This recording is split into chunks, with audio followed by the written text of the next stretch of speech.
Muito bem, então estamos aqui hoje, dia 19 de novembro de 2020,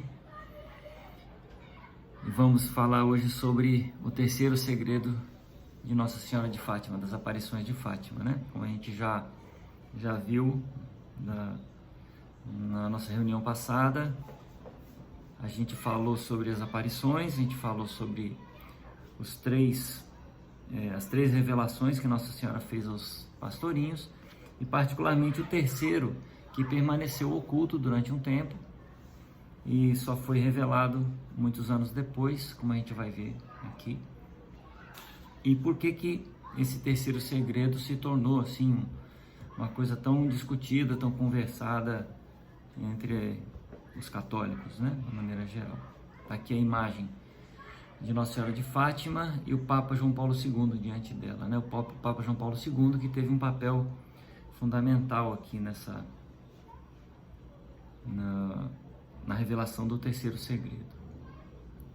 E aí envolve uma série de místicas em torno disso aí que nós vamos tentar acalmar os ânimos aqui. Bem, o terceiro segredo de Fátima aconteceu que ele foi escrito pela irmã Lúcia em janeiro de 1944, porque o bispo de Leiria, que era a diocese de Fátima, ordenou que ela escrevesse isso, porque isso devia ficar documentado com a igreja. Em 1944, então veja, já tinha aí mais de 30 anos aí das aparições, não, quase 30 anos, certo? Em 1917, das aparições, e então a irmã Lúcia também, ela relata, né, no livro dela, de que ela também recebeu uma ordem do próprio Senhor, através de Nossa Senhora, de que uma autorização, vamos dizer assim, né, de que ela poderia sim revelar. Então, em obediência a Jesus, a Maria e à Igreja, que estava ordenando que ela escrevesse, então ela escreveu. De fato, quando ela era criança, que ela estava tendo as revelações, várias vezes tentaram fazer com que ela revelasse isso, e como Nossa Senhora não autorizou, ela não revelou a ninguém, nem mesmo a pedido da Igreja. Na igreja, no caso, assim, ainda não tinha tomado o corpo que isso tomou em 1944, né? Em 1944, vocês lembram bem, estava aí em plena Segunda Guerra Mundial, que Nossa Senhora de Fátima já havia dito, né, que se as pessoas não se emendassem, não se convertessem, haveria uma outra guerra pior do que aquela, do que a primeira que eles estavam vivendo. Então, em plena Segunda Guerra Mundial, a irmã Lúcia, então, escreve a carta, e essa carta é enviada ao Papa João 23. Ela escreveu em 1944, né? Mas só foi ser entregue ao Papa João 23 em 1959. Ficou com o bispo de Leiria, ficou guardado ali. Esse segredo, ele foi dividido. Ela descreveu ali os dois anteriores, as duas revelações anteriores, sobre a visão do inferno e sobre a questão da consagração do Imaculado ao Imaculado Coração de Maria, e do apelo à conversão.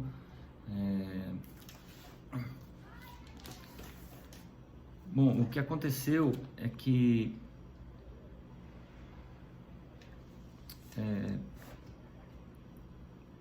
na descrição da carta aqui, do terceiro segredo, ela faz uma série de revelações que depois foi didaticamente separado, dividido aí em 3 partes. Um pedido de penitência, né? Nossa Senhora, existe a visão de um anjo pedindo penitência. Nós vamos ler aqui alguns trechos dessa carta. Eu postei lá no grupo para vocês lerem, né, para poder já se adiantar no assunto. Então, é um anjo pedindo penitência. Depois ela mostra consequências da negligência ao pedido dela. Bom, se vocês negligenciarem meu pedido de conversão, de oração, de oração pela Rússia, pela conversão da Rússia, dos pecadores, então quais as consequências? E a terceira parte, que seria a garantia dela de que o coração imaculado dela iria triunfar no final. Bem, então a primeira parte é isso, né? Ela relata assim: vimos do lado esquerdo de Nossa Senhora, um pouco mais alto, um anjo com uma espada de fogo na mão esquerda. Esse é um resumo, né? Assim, pareciam que iam incendiar o mundo, mas apagavam-se com o contato do brilho que da mão direita expedia Nossa Senhora ao seu encontro. Então, da mão direita de Nossa Senhora vinha um brilho que apagava a espada de fogo, o fogo da espada do anjo. O anjo então apontava com a mão direita para a terra, dizendo: penitência, penitência, penitência.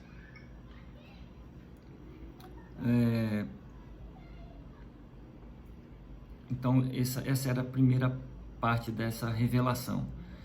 Havia então um anjo, realmente com uma ordem ou com uma intenção de atear fogo, né? Incendiar, jogar aquele fogo da espada sobre o mundo, e Nossa Senhora quem impedia que isso acontecesse. Então vem uma segunda parte, e ela tem uma revelação. Eu coloquei umas figuras aqui só para ilustrar, né? De um bispo de branco, que elas entenderam serem o Papa, que atravessava como a gente vê aqui, né? Atravessava uma cidadela, uma cidade em ruínas, né? Ela descreve assim: vimos numa luz imensa, que é Deus, um bispo vestido de branco. Tivemos o pressentimento que era o Papa. Vários outros bispos, sacerdotes, religiosas, subiam uma montanha escabrosa. No cimo dessa montanha havia uma grande cruz de troncos toscos. Tem alguém jantando aí que está com o microfone ligado.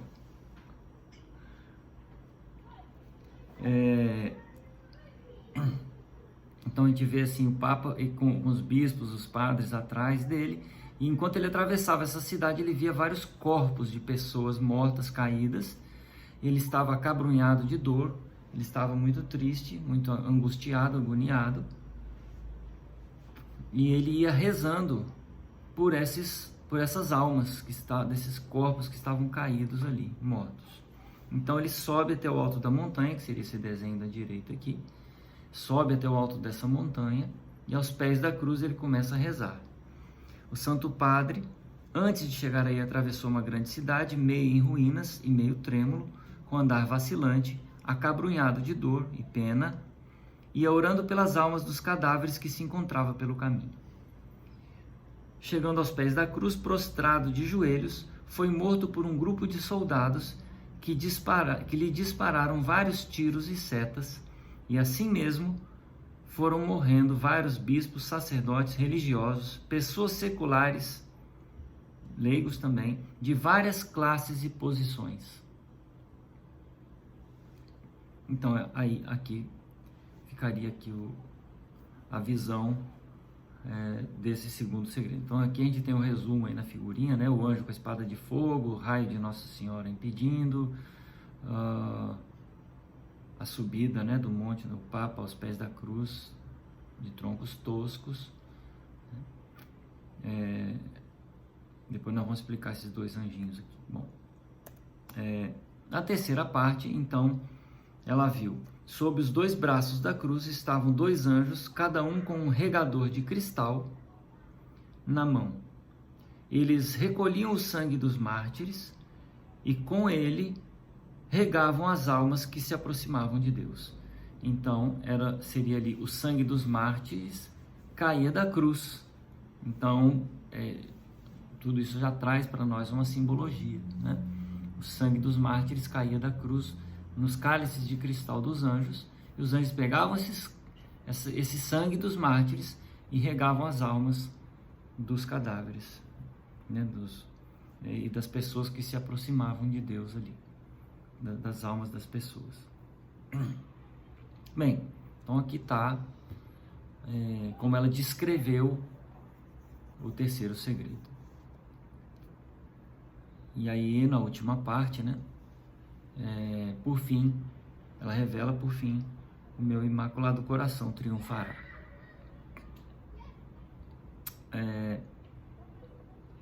Os papas tiveram uma relação importante com o terceiro segredo de Fátima.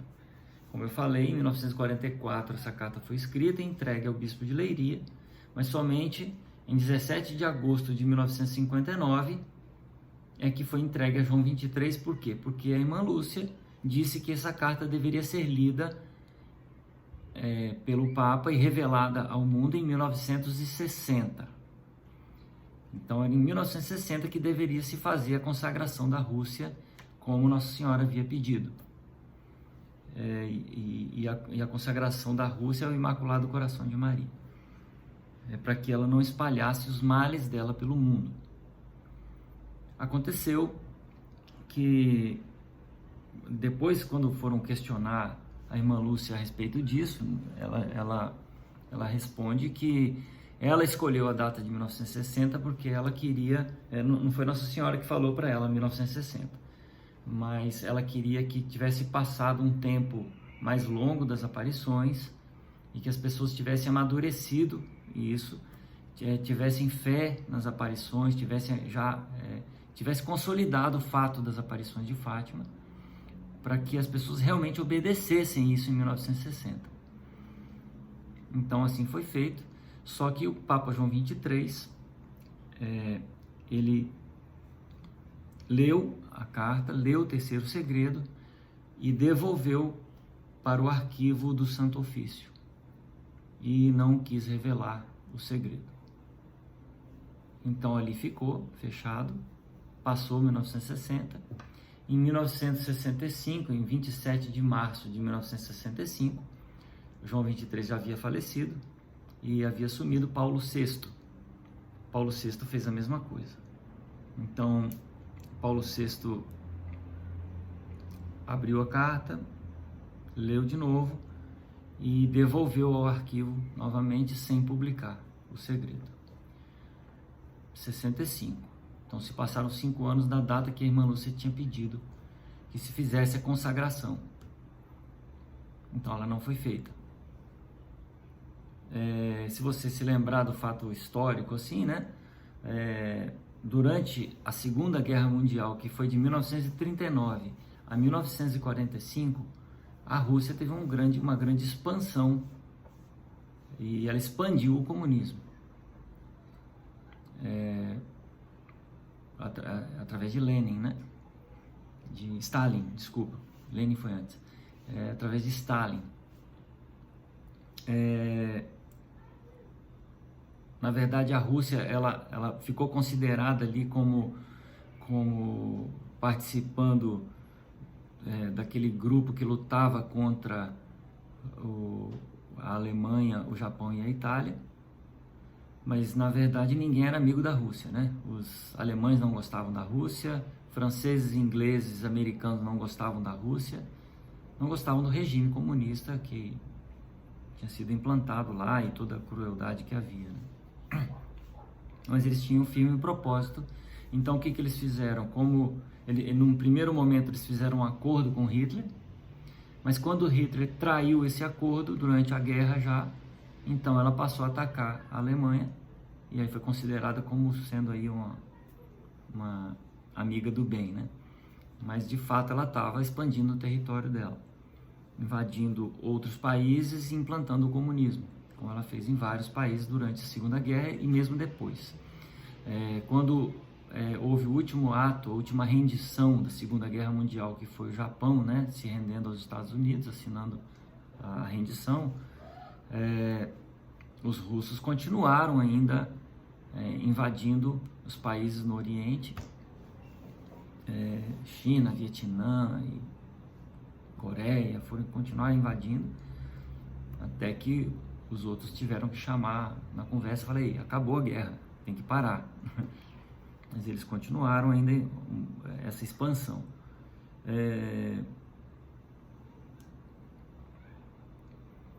Então veja, quando chega aqui em 1960, 65, que é o tempo aqui, 60 que a irmã Lúcia queria que tivesse feito a consagração da Rússia, ela já estava em franca expansão, já era aí 15 anos do pós-guerra, e já começava aquele embate, né, com os Estados Unidos, que vai gerar a Guerra Fria depois. Então tudo já estava sendo arquitetado e Nossa Senhora havia previsto essas coisas. Bom, enfim, isso não foi feito. João Paulo II, então, em 1981, 18 de julho de 1981,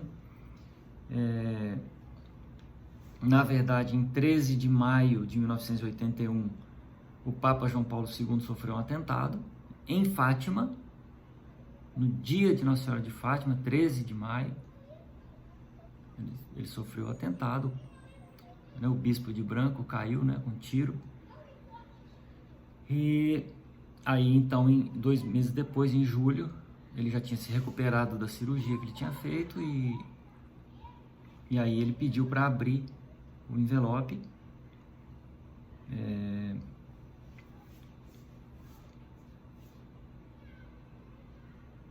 E aí, então, ele faz a consagração. Ele vai fazer depois, então, a consagração. Nós vamos detalhar isso mais um pouquinho. E o outro Papa que entra aqui na história é Bento XVI, já desde quando ele era cardeal. Bem, João Paulo II, de modo particular, aconteceu isso, quer dizer, ele quem fez o ato solene de consagração em 1984, em 25 de março de 1984, ele faz o ato solene de consagração ao Imaculado Coração de Maria, né? Então veja, em 81 ele sofre o atentado, em 13 de maio. Na verdade, ele já tinha composto uma oração de consagração ao Imaculado Coração de Maria, que iria ser proclamada em junho de 81. Ele já tinha a intenção de fazer uma oração de consagração ao Imaculado Coração de Maria. Ele era muito mariano e estava planejado fazer proclamar, difundir essa oração em junho, mas aí em maio ele sofreu o atentado. Ele ia fazer a oração de consagração sem consultar o terceiro segredo, mas aí depois do evento do atentado dele, em julho, então ele vai lá e abre o segredo, lê a carta e vai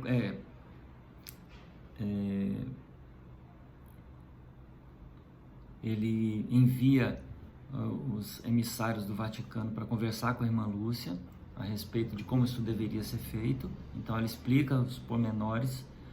Existe aí na internet, acho que eu não me lembro se eu enviei para vocês, esse documento dessa entrevista do representante do Papa com a irmã Lúcia. E aí ele, em 1984, olha essa data importante, em 25 de março de 84, ele faz o ato solene de consagração ao Imaculado Coração de Maria, enfim, né? Depois de tantos anos aí. Aí, olha o que acontece logo em seguida. Em 1985, Mikhail Gorbachev, que era o presidente da União Soviética, União das Repúblicas Socialistas Soviéticas, começa um plano político de abertura, chamado Glasnost, e um pouco tempo depois ele lança a Perestroika, que era um plano de reestruturação política. E ali havia uma abertura, por exemplo, de liberdade de expressão, de liberdade de imprensa. As pessoas já não eram mais presas porque falavam o que pensavam, podiam fazer críticas. Houve uma abertura maior. E essa abertura acabou gerando alguns confrontos e algumas libertações, né, a partir daquilo ali. Veja que foi aí no ano seguinte ao ato solene que o Papa João Paulo II fez. Até que em 1989, quer dizer, 5 anos depois do ato solene do Papa João Paulo II, começa a acontecer uma onda de revoluções na Europa Central, na Europa Oriental, que começa a derrubar governos comunistas no mundo inteiro, pacificamente. Inclusive a União Soviética em 91. Cai o regime comunista da União Soviética em 91 também, e tem ali o fim da Guerra Fria.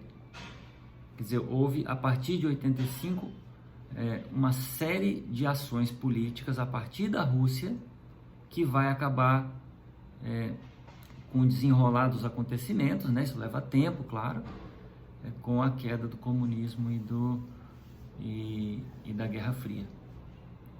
Então, de fato, mostrando que aquilo que Nossa Senhora havia pedido poderia ter causado um efeito muito melhor se tivesse sido feito no tempo certo, né?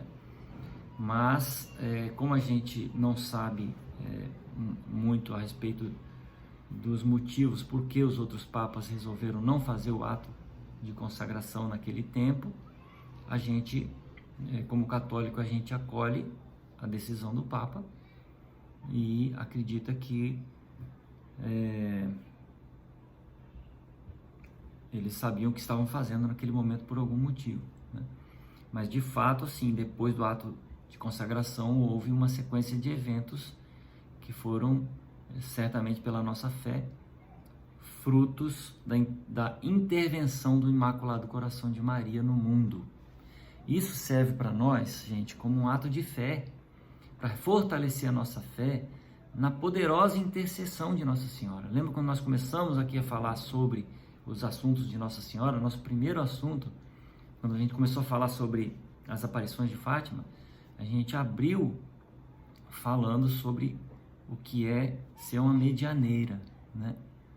Então, Nossa Senhora consegue essa aproximação de Deus com o homem, de homem com Deus, para cumprir a vontade de Deus no mundo e para salvar a humanidade. Então, isso reforça a nossa fé na poderosa intercessão da Virgem Maria.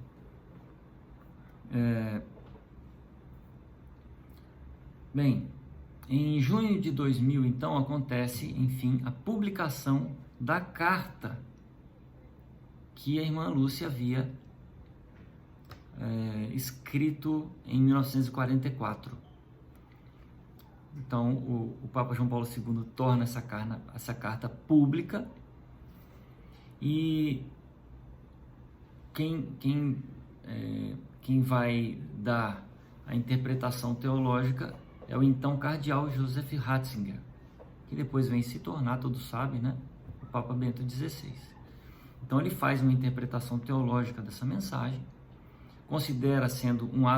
reconhece sendo um ato sobrenatural, e reconhece que isso seja uma revelação privada, né? Para quem não se lembra ou não sabe, a gente já explicou em outros tempos aí, a revelação. O que é a revelação? Jesus Cristo veio ao mundo e revelou nele toda a vontade do Pai, todo o plano do Pai para o mundo, para a humanidade, e toda a revelação está contida nesses anos que Jesus viveu na Terra. Essa revelação Jesus fez diretamente aos seus discípulos. Então, essa revelação nós chamamos de revelação pública. A revelação pública, ela existiu enquanto existiram os apóstolos. Quando morreu o último apóstolo, acabou ali a revelação pública. Não havia mais nada, porque eles revelavam diretamente o que eles ouviram diretamente de Jesus. Então, isso é a revelação pública. A partir dali, não existiam mais apóstolos vivos, apóstolos diretos de Jesus vivos, então passou a se considerar revelações privadas. Qualquer revelação, qualquer interpretação da igreja sobre a revelação de Jesus Cristo são revelações privadas. Mas ela tem que considerar, dentre as revelações que existem, o que realmente é uma revelação privada e o que não é. O que coisas que às vezes podem estar cometendo algum erro teológico, ou de fato não foi uma revelação. Então a igreja vai julgar ali, porque a igreja tem essa prerrogativa de avaliar, de revelar a revelação, né? Vamos dizer assim, pegar a revelação de Jesus e interpretar a revelação de Jesus Cristo. Então, alguns santos, alguns videntes, algumas pessoas tiveram, ao longo da história da igreja, várias revelações que foram revelações privadas. Então, as aparições de Fátima foram reconhecidas pela igreja como revelação privada. Bom,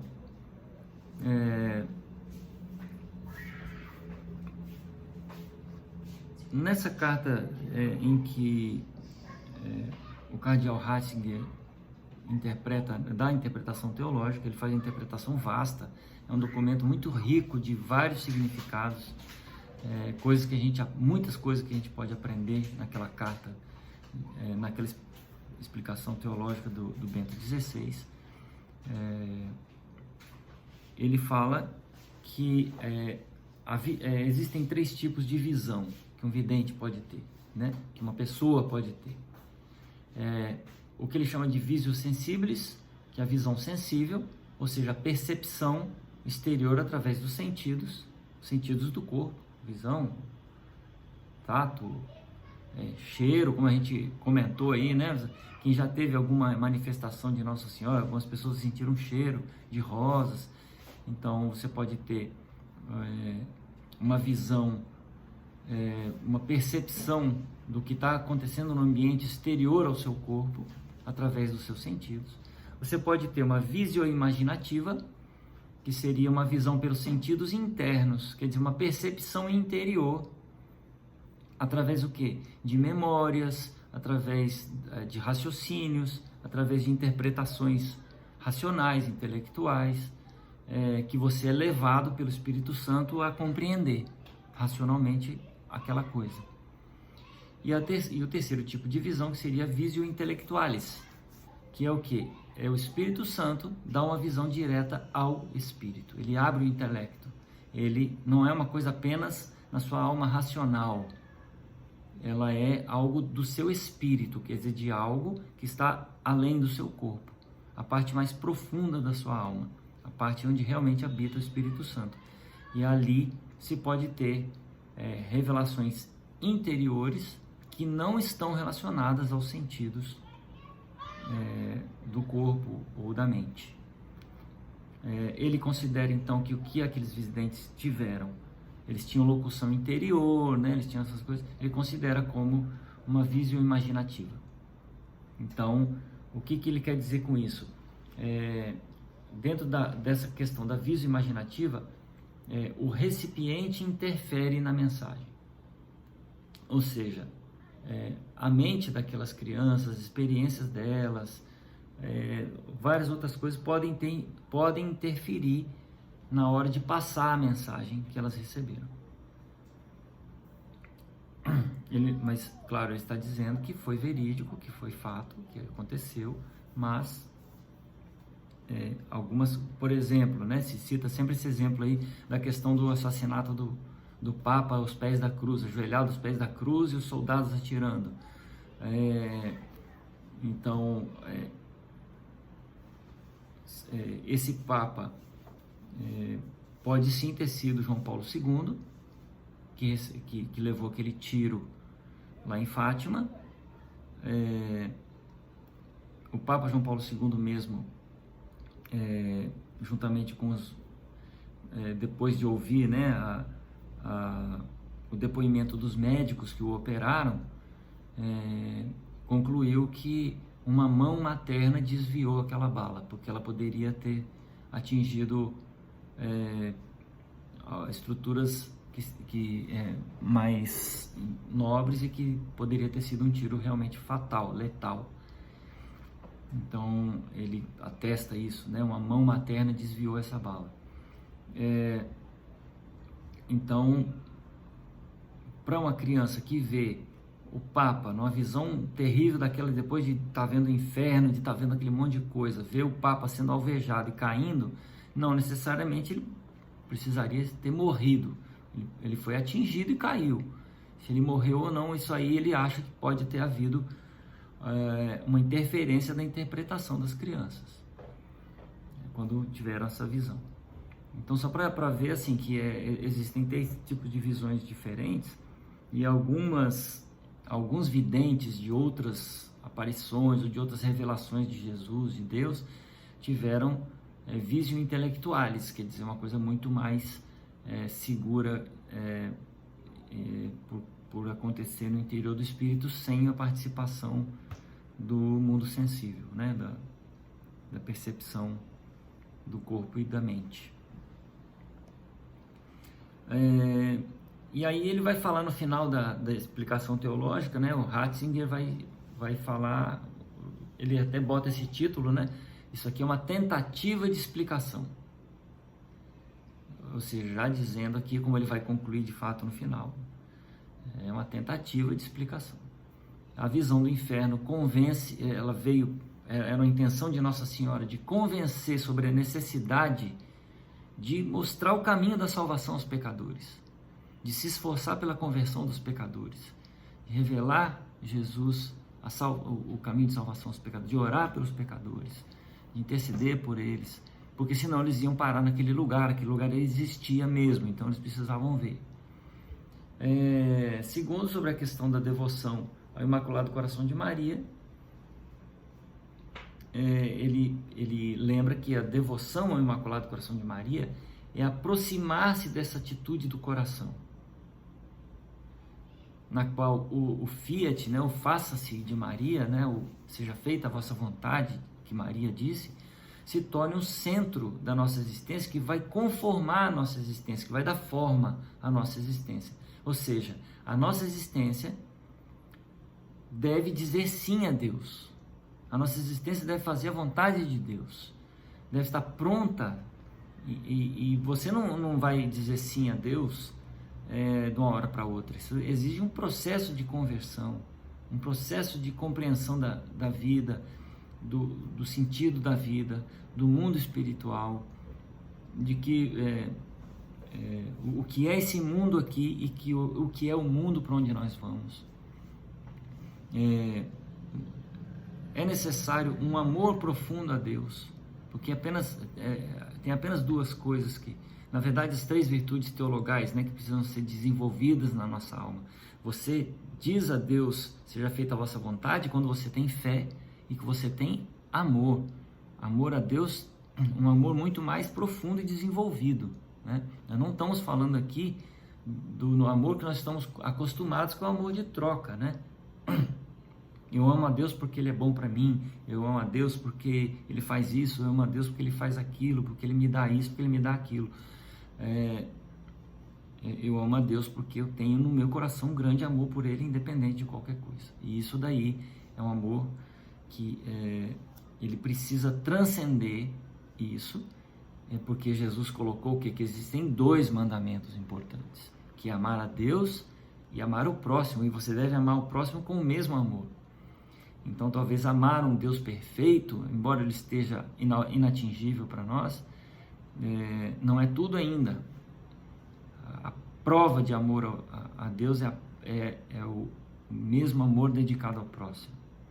Né? São João da Cruz fala muito a respeito dessa importância, que se você quer fazer uma caminhada, um caminho de perfeição, um caminho de santidade, um caminho espiritual perfeito, você deve se desapegar de tudo à sua volta e viver pela fé e pelo amor.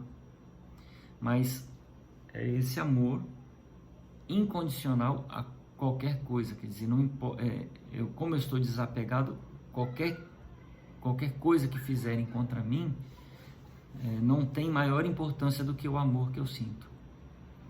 Então esse é um nível de despojamento muito alto. Então é isso que a profundidade da devoção do Imaculado Coração de Maria.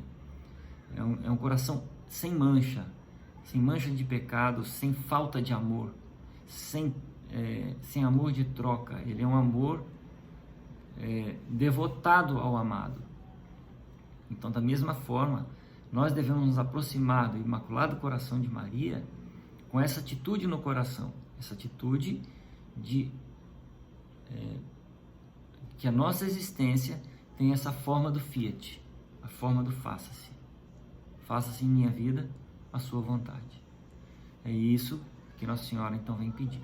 E depois ele vai pulando e assim, quando ele fala sobre a questão da Rússia, acho até porque o cargo dele, né, como presidente do Colégio de Cardeais, Congregação da Fé, prefeito da Congregação da Fé e um cardeal importante, e falando em nome do Papa, e o Papa, isso são cargos políticos dentro do Vaticano. Então talvez por isso ele meio que relativizou a história da revelação da Rússia. Nós temos a Rússia e tantos outros países aí, onde acontecem pecados, e ele não deu muita importância para isso e pulou essa parte. Acredito que por uma questão mesmo de evitar conflitos aí, né? A respeito disso, já estávamos aí no ano 2000, uma outra realidade bem diferente de 1917, de 1944, de 1960, dos anos 90, do final da Guerra Fria e tal. Era um contexto bem diferente, agora nos anos 2000. Então, depois disso, morre o Papa João Paulo II e o próprio Ratzinger se torna o Papa Bento XVI. E ele vai então nos dar... a gente tem relatos aí de dois momentos importantes com o Papa Bento XVI. Em 2010, ele dá uma entrevista num avião para um repórter, onde ele é questionado sobre a questão das aparições, do terceiro segredo, né, de modo particular. E ele diz que os sofrimentos da igreja vêm justamente do interior da igreja, ele reconhece isso, do pecado que existe na igreja. Também isso sempre foi sabido.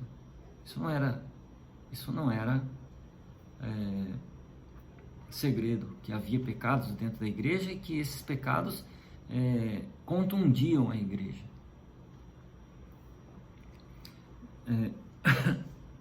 Também isso sempre foi sabido, porém agora o vemos de modo terrificante.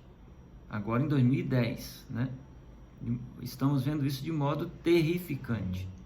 Que a maior perseguição da igreja não vem de inimigos externos, mas nasce do pecado na igreja. E que a igreja, portanto, tem uma profunda necessidade de reaprender a penitência. Olha o que ele está dizendo.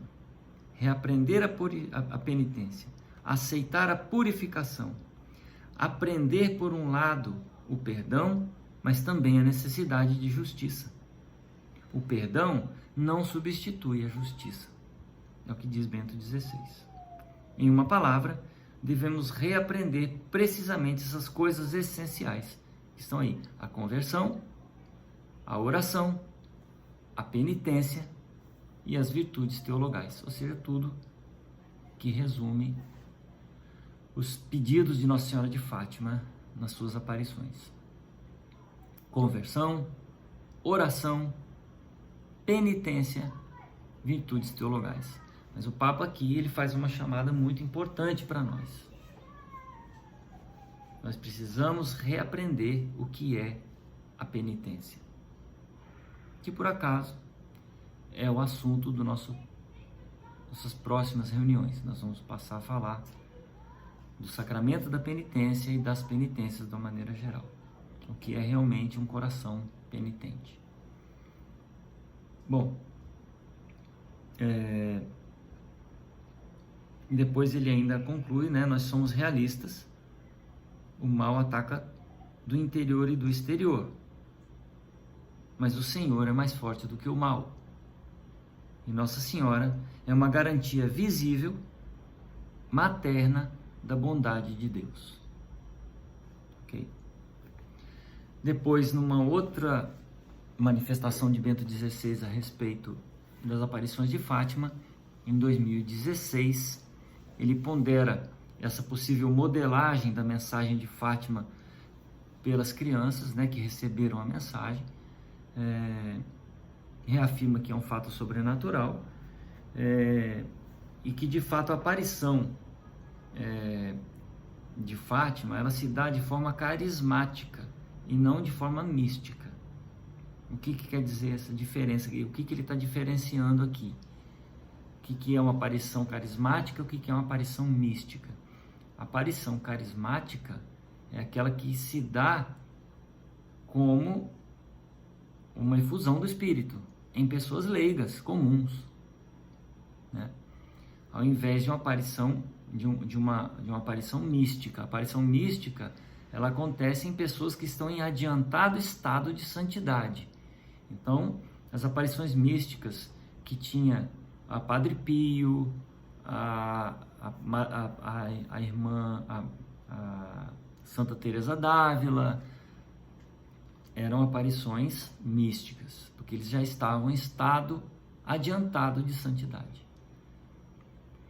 Já ali não, uma aparição carismática, quer dizer, como acontece nos nossos grupos de oração, que nós podemos receber dons e carismas do Espírito Santo, de uma forma muito potente, é claro, esses pastorinhos receberam também essa efusão do Espírito Santo para terem essas revelações e verem essas aparições, terem essas visões.